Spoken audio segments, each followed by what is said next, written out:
Viewers, আপনারা এখন দেখছেন পবিত্র কাবা শরীফের জান্নাতি পাথর হাজরে আসওয়াদ। আর এই জান্নাতি পাথরে প্রত্যেক ফরজ নামাজের আগে পরিষ্কার করে দামি আতর খুশবু লাগানো হয়।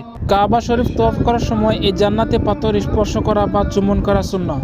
আলহামদুলিল্লাহ, অনেক চেষ্টার ফলে এবং আল্লাহ তাআলার অশেষ রহমতে এই জান্নাতি পাথরে একবার চুমু খাওয়ার সৌভাগ্য হয়েছিল আমার, আলহামদুলিল্লাহ। তো এটা কিন্তু সবার ক্ষেত্রে হয় না। তো আমি আপনাদেরকে বলে দিচ্ছি কিভাবে এই জান্নাতি পাথরে আপনি সহজেই চুমু করতে পারবেন।